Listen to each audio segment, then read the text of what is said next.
Um projeto. Um sonho. Para levar conhecimento. Palavra.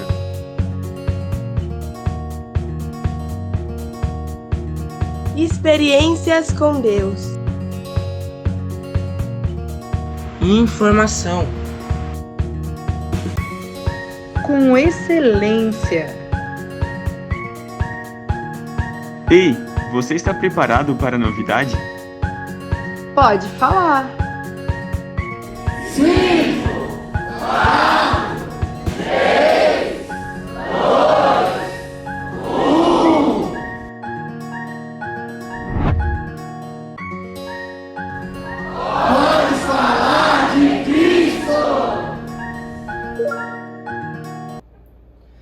A paz do Senhor! Eu sou a Rafaela Saab e vai começar mais um Pode Falar de Cristo!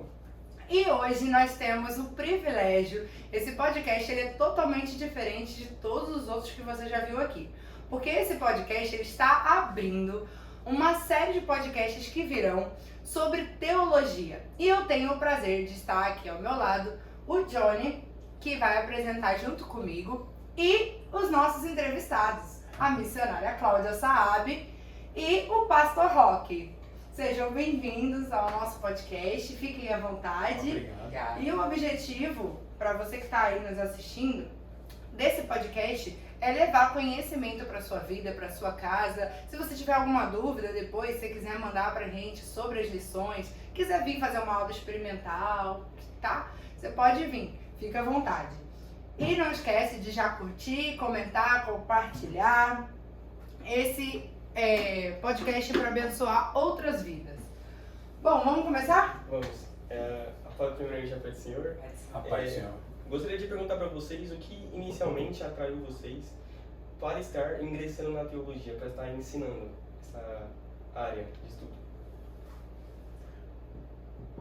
Para mim, teologia, como é estudo acerca de Deus, e Deus é aquele ser supremo, o ser mais interessante você conhecer, ainda que você não tenha condições de conhecê-lo na sua totalidade, mas a teologia nos dá um trâmite, te dá um meio para você ter algum tipo de conhecimento acerca de Deus. Sabemos que não temos condições de conhecer a Deus do jeito que Ele é, visto que Ele é infinito e nós somos finitos. Aí fica difícil. Eita, é forte demais, gente. Deixa até a gente sem palavras. Pastora. Pastor Roque já responde ensinando. É. Meu desejo de primeiro estudar teologia, ele começou bem cedo, porque eu ainda era criança, na verdade, com 11, 12 anos, e eu tinha umas curiosidades bíblicas a respeito de Deus, do batismo com o Espírito Santo, a respeito de Jesus. E hoje eu reconheço que eram umas curiosidades talvez bobas, infantis, mas que eu perguntava para as pessoas, perguntava até mesmo para alguns obreiros na igreja, e as respostas que eu tinha é assim: vai orar, você precisa orar, vai procurar na Bíblia. Mas eu ia olhar na Bíblia e eu não achava aquilo.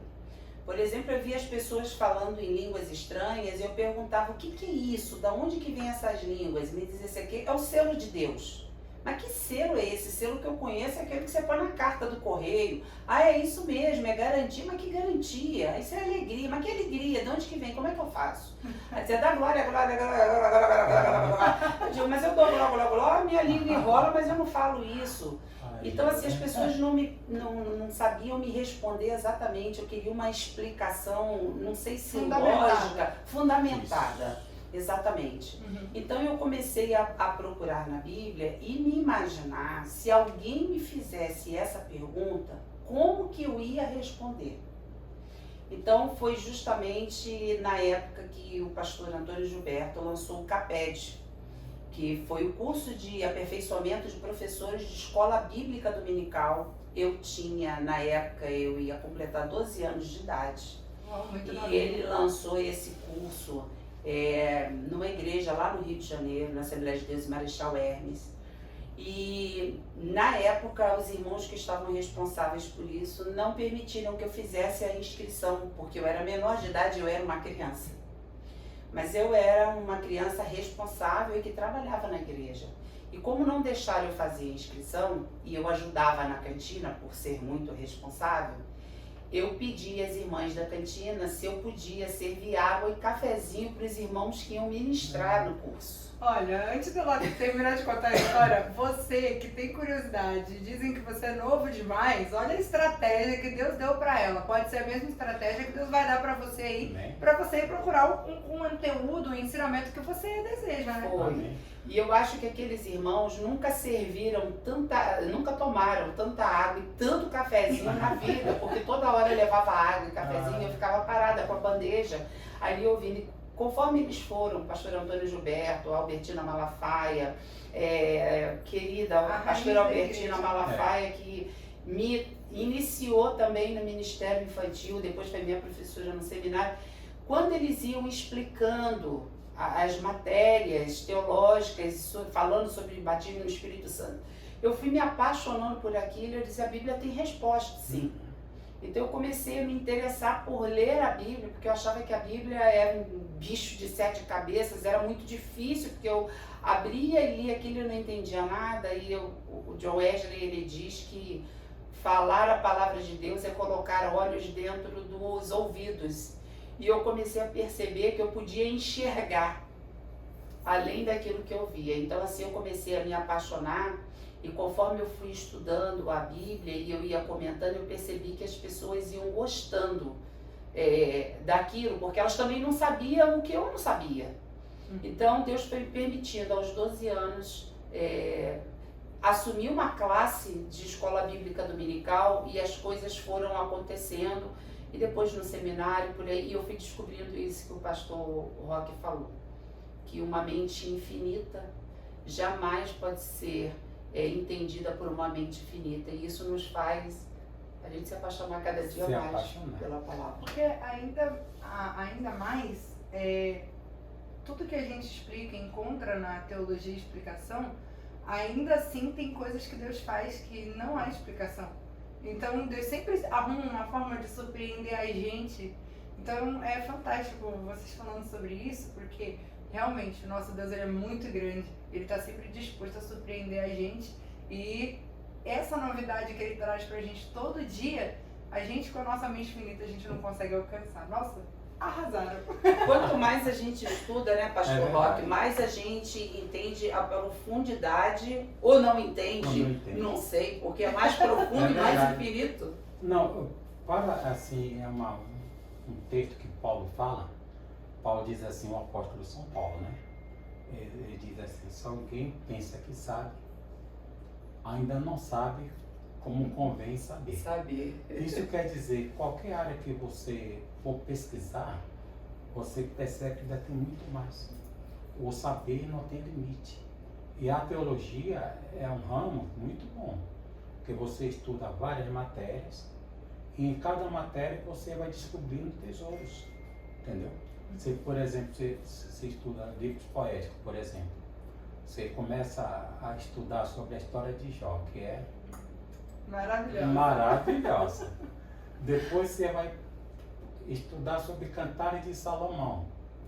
E pega uma filosofia através de Eclesiastes, que é lições de vida. Então, Rui Barbosa, ele, quando estava prestes a morrer, ele falou assim, me traga um livro. E alguém perguntou para ele, qual livro? Ele respondeu, eu não falei um livro, eu falei o livro. E o livro é a Bíblia. Então, através da teologia, nós começamos a estudar a Bíblia. E quando eu comecei, foi uma época muito difícil na minha vida. Porque o meu pastor não concordava. Nossa, vocês ainda tiveram isso, né? A falta ainda existe, né? Em alguns lugares. Por exemplo, eu dirigi uma igreja no Embu do Sul. E como o curso meu lá no Sherlock era 3 vezes por semana, e eu tinha várias provas e várias tarefas, eu cheguei para o pastor e falou, pastor, não dá para conciliar as coisas. Eu trabalho, tenho a teologia e tenho a igreja. Ele falou assim, pensa bem, a melhor teologia é do joelho. Isso, A teologia Aí- não era bem vista a antigamente? letra mata, né? A letra pastor? mata. É. A teologia não era bem vista antigamente? Não, Mas por quê? porque... Posso responder? Vai, pastor. Pode, vai. fica à vontade. Isso é bom, gente, porque a gente é curioso assim mesmo. E Eles, você às vezes esteja se perguntando sobre isso também. eles né? entendiam que a teologia deixava o crente muito carnal e tirava a espiritualidade. E com o tempo nós precisamos provar para eles que era o contrário. Que quanto mais você estudava a Bíblia, Mais crente você mais ficava. crente você ficava. E uma orientação que nós recebemos do nosso reitor, pastor Sherlock, é que ele dizia, continuem, vocês vão ter resistência, mas vocês deverão ser os melhores cooperadores dos seus pastores. Então é uma coisa que ele falava com E muita isso o consciência. pastor está falando que ele já era um obreiro Já, e ele era homem. Você imagina para uma mulher para uma mulher. que queria estudar teologia. Numa turma teológica, você verdade. tinha assim, 98% da classe era de homem, com essa dificuldade toda. E 2%, se chegasse a isso, era do sexo feminino.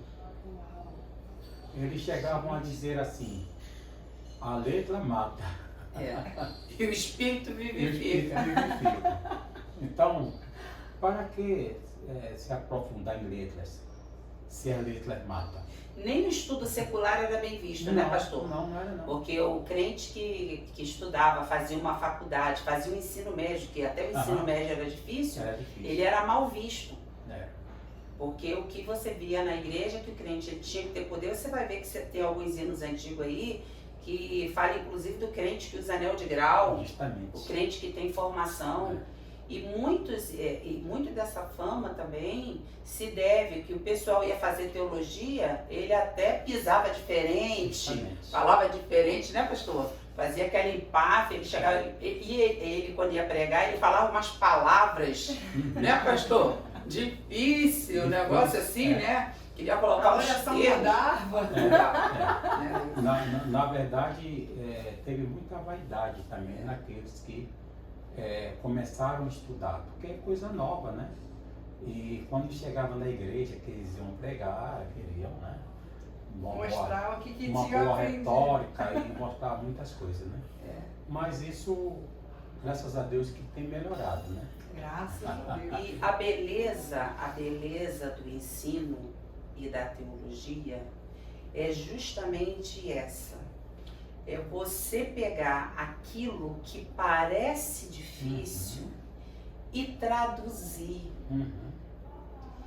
E todo mundo conseguir entender. Você vê, me vem agora à mente, por exemplo, lá no Evangelho de João, capítulo 3, quando Nicodemos, que era um doutor da lei, ele vai perguntar para Jesus sobre nascer de novo.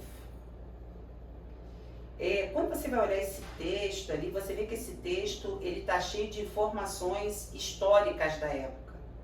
Nicodemos ele vai para Jesus com uma gama de conhecimentos que ele tem sobre hipnose, regressão e não sei o quê. E Coisa Jesus que o povo acha que é novo. que é novo, né? Mas ele já vem essa trazendo essa teoria de Hipócrates, que Hipócrates estabeleceu. Mas Jesus ele vai e responde. Ele mostra para Nicodemos que ele conhece tudo aquilo que Nicodemos está trazendo, mas ele responde de uma maneira muito simples e que serve para todos nós hoje. Uma pessoa que não conhece nada disso, quando lê a resposta de Jesus, é necessário nascer da água e do Espírito. Se você não nascer de novo, então você não precisa conhecer nenhuma dessas teorias. O Evangelho ele é simples, você entende que você tem que nascer de novo, receber Jesus como Senhor e Salvador da sua vida.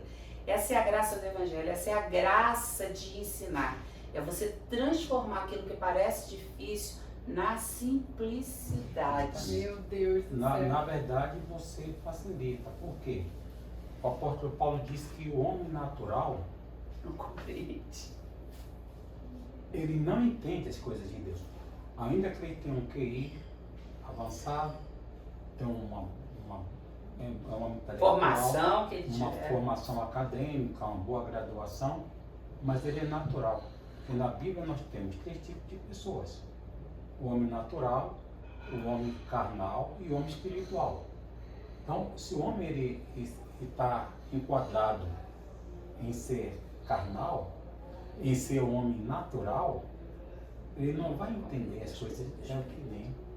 É que nem Nicodemos, que é o Espírito Santo que vai nos ajudar. Aliás, até mesmo para você fazer teologia, é indispensável a ação do Espírito Santo em você, que não é um conhecimento intelectual, é algo que você vai tratar acerca do reino de Deus. Falar de Deus já é difícil, né? E você explicar acerca de Deus, você precisa que o próprio Deus Meu Deus. Habite em você. Aleluia! Não tem como não dar glória. Amém?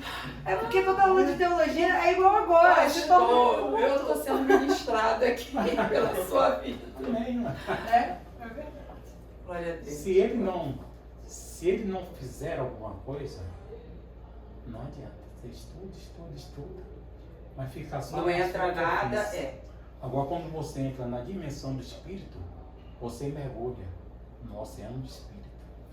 E aí é... Glória a Deus. Meu Deus do Salve céu. Deus. É como a nossa pastora sempre fala, né? Apesar dela estar à sua frente, mas ela sempre diz pra gente que a sabedoria foi aluna de Deus, né? Em Provérbios diz que a sabedoria Exatamente. sentou É. pra aprender com ele. Então, se você tem falta de sabedoria, pede a Deus que dá a todos Perfeito. deliberadamente. Bom, vamos lá. Nós gostaríamos de saber qual a diferença para vocês, professores, entre os alunos de antigamente e os alunos atuais. São mais argumentativos? São mais questionadores? Ou antigamente se tinha mais questionamento? Vai, pastor. Vai lá. O senhor abre aí, o senhor comanda, eu vou atrás. Ai, Jesus. O que acontece é que o aluno antigamente não tinha tanto acesso à informação como o aluno de hoje. Entendeu? O aluno moderno ele vai para a classe, já vai com o seu celular, já tem informação da internet. Se você fala alguma coisa e ele não entendeu, no momento ele já questiona. O aluno antigamente, não, você dava informação, olha, pesquisa em tal lugar, procura um dicionário, procura enciclopédia e tal. Hoje mudou. E uma coisa que a gente observa em alguns alunos é que eles acham que são os donos da verdade. Eles pensam que já sabem. Isso é muito E difícil. aí que acontece? Quando você dá uma informação além daquelas que ele já tem, que é uma formação natural, ele não tem interesse em ampliar o conhecimento. Perfeito. Eles têm uma coisa interessante que ninguém sabe tudo. E o próprio professor que está diante de uma classe, ele tem que interagir com os alunos, que há momentos que ele precisa aprender. E muitas vezes é uma informação nova que ele não tinha conhecimento, então vai agregar para ele. Então, na verdade, quando um professor ele procura ter essa visão de interação, ele só ganha, entendeu? Agora, se ele entrar na classe e ser como um ditador, né? Achar que sabe tudo. Eu sei tudo, é desse jeito, é problema. E só para finalizar, o que acontece no mundo de hoje? As coisas que hoje é novo, amanhã está superado. Então, o saber, ele tem uma mudança tão rápida que se você não adequar ao sistema, você fica fora do sistema. Então a coisa é séria. Nossa, show de bola. É porque no mundo até profissional a gente vive isso. Vive isso. Você hoje tem uma tecnologia Amanhã sai o outro. Se você não fizer um curso para se atualizar, Você tá fora. você tá fora. Tá fora. Tá fora do mundo, tá fora de qualquer coisa. Qualquer coisa. Gente, Então, ratificando o que o pastor está falando, absolutamente é isso mesmo. Sêneca, um filósofo, ele está falando aqui, eu estou me lembrando, ele diz o seguinte, que a única forma de você crescer sempre, em termos de conhecimento, é você dividir o que você tem. É verdade. Sempre que você divide o que você tem, e tem um provérbio chinês também que diz o seguinte, se um homem encontra com outro homem e divide um pedaço de pão, cada um vai embora com um pedaço de pão. Mas se um homem encontra com outro homem e troca uma ideia, cada um vai embora com 2 pensamentos, com 2 ideias. Então, no ensinamento, no ensino, acontece exatamente isso. O ensino é você trocar conhecimento, é interagir. A pedagogia, ela tem uma máxima que não há ensino se não houver aprendizado. Sim, sim. Se o professor ele chega na sala de aula e ele fala, fica todo mundo quieto, ou faz isso, porque você, com o passar dos anos, você vai conhecendo a sua classe. Quando você chega na classe, o olhar do aluno diz para você, o aluno que está recebendo conhecimento, o olhar do aluno é o melhor retorno que você tem. Com certeza. Porque você vê quando o aluno abre o olho e diz assim, nossa, que tudo, que máximo, que informação. Então, quando o aluno fica olhando para você assim, sei tudo isso aí. Ou então, quando o aluno chega para você e diz aqui, eu tô aqui, mas eu sei mais que tu. Concordo com nada que você está dizendo. O olhar dele diz tudo para você. Ou às vezes ele tenta até desafiar você, né? Fazendo perguntas que você sabe mesmo. Tem isso também. Né? Então você está falando um assunto, aí ele vai dar aquela volta para cercar você e tal. Tem de tudo. Então a pedagogia, ela diz assim, só há ensino se houver aprendizado. E só há aprendizado se houver ensino. O que é isso? Eu só vou ter certeza de que eu ensinei se houver um retorno. Justamente. E só vai haver aprendizado se a palavra do professor se encaixar em alguma coisa e trouxer uma novidade para mim. Ou seja, tem uma outra coisa, que eu vou trazer uma coisa técnica, o ensino, ele tem, o aprendizado e o ensino, ele tem 4 fases. A primeira fase é assim, eu não sei que não sei.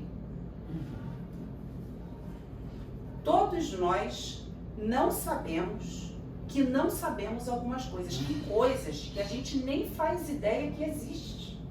Então eu não sei que não sei alguma coisa. A segunda fase é assim, eu não sei que sei. Ou melhor, eu sei que não sei. Então eu começo a estudar um assunto que eu não sabia que não sabia. Eu comecei a estudar.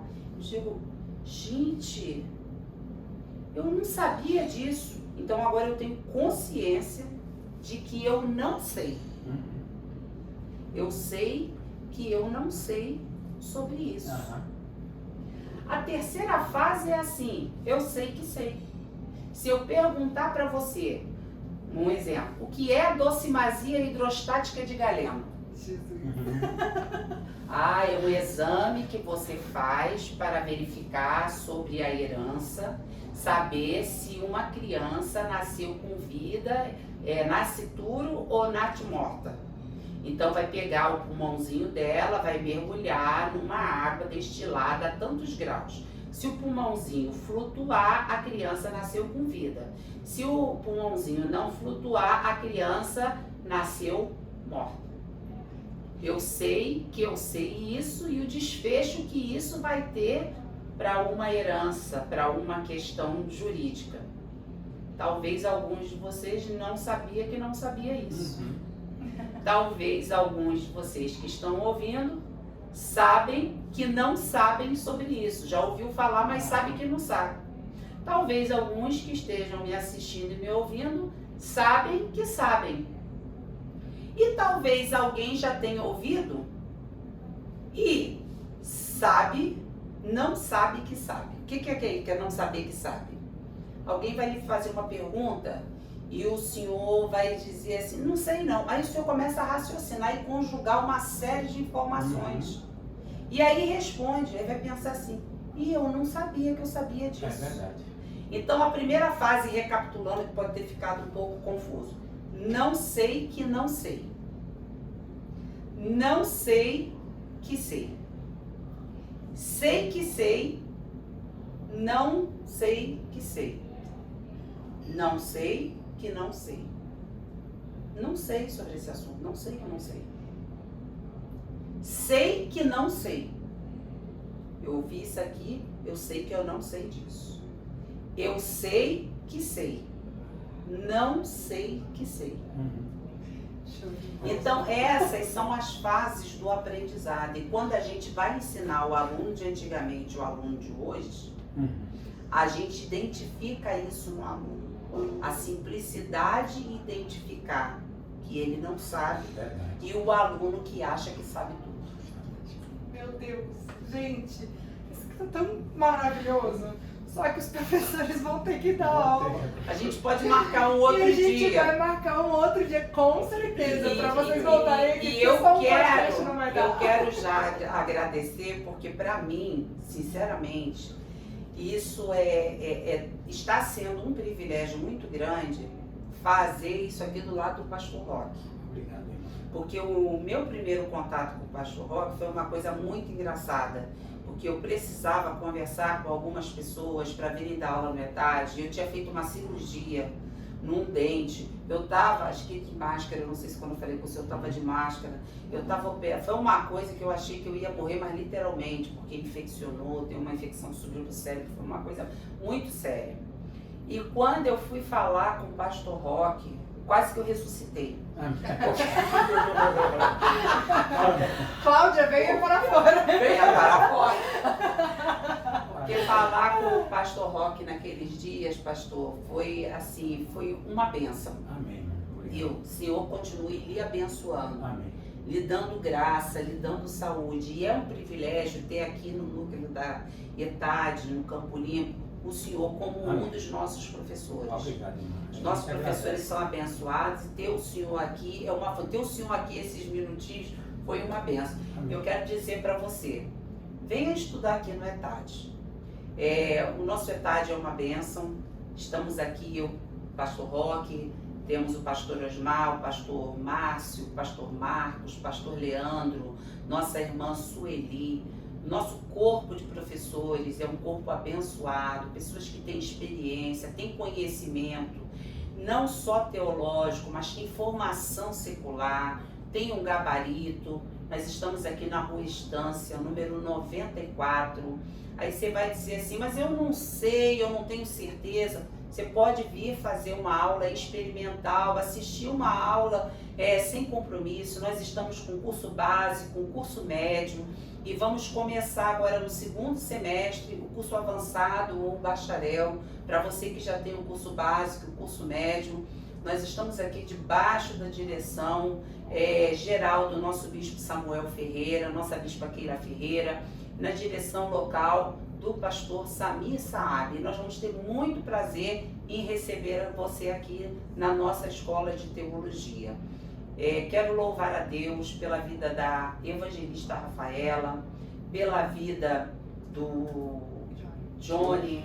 O Johnny tem se colocado na brecha aqui para trabalhar. Deus abençoe vocês nesse trabalho que é extremamente importante para nós divulgarmos aqui a obra de Deus. O papo está muito bom, mas nossos alunos estão esperando. Pois é. Então, por isso, ai meu Deus, a gente vai ter que encerrar. Mas você fica ligado que em breve vai ter outro com eles também, tá bom? Amém. E não deixa de curtir, compartilhar, comentar, divulgar esse trabalho. Tem outros podcasts para você assistir aí também. Em breve a gente traz de volta. Obrigada, pastora. Amém. Sem igual. Pastor Roque. Johnny. Amém. Obrigada. E a pastora já agradeceu aos nossos bispos, mas a gente não pode deixar de agradecer a eles por esse podcast, pela oportunidade de termos um curso de teologia aqui. Agradecer aos nossos pastores, pastor Samir e missionária Cláudia Saab, que está hoje aqui com a gente. Obrigada, pastora, por sempre incentivar o nosso ministério, a nossa vida. Amém. Obrigada. Amém. Deus te abençoe.